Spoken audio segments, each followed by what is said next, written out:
Telugu PMC ప్రేక్షకులకు స్వాగతం. Hi friends, మీరు గనక ఇప్పుడే మా ఛానల్కు వచ్చినట్లయితే మా ఛానల్ని సబ్స్క్రైబ్ చేసుకోండి. సబ్స్క్రైబ్ చేయడంతో పాటు పక్కనే ఉన్న బెల్ ఐకాన్ని క్లిక్ చేయండి. జీ తెలుగులో ప్రసారమవుతున్న సీరియల్ చిరంజీవి లక్ష్మీ సౌభాగ్యవతి. చక్కని కుటుంబ కథా నేపథ్యంతో ఈ సీరియల్ సాగిపోతుంది. ఈ సీరియల్లో హీరోగా మిత్రానందన్గా రఘు నటిస్తుండగా, హీరోయిన్గా భాగ్యలక్ష్మిగా మహి గౌతమి నటిస్తుంది.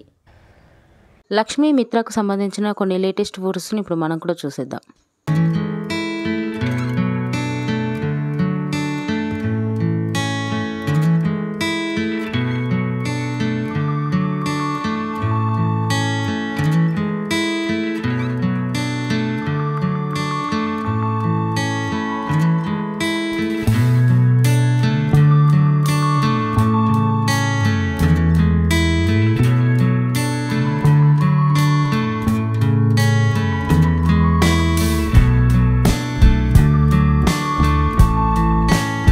ఈ వీడియో మీకు నచ్చినట్లయితే లైక్ చేసి మరిన్ని టాలీవుడ్ లేటెస్ట్ అప్డేట్స్ మిస్ అవ్వకుండా చూడాలంటే తెలుగు పిఎంసి ఛానల్ను సబ్స్క్రైబ్ చేసుకొని పక్కనే ఉన్న బెల్ ఐకాన్ని క్లిక్ చేయండి.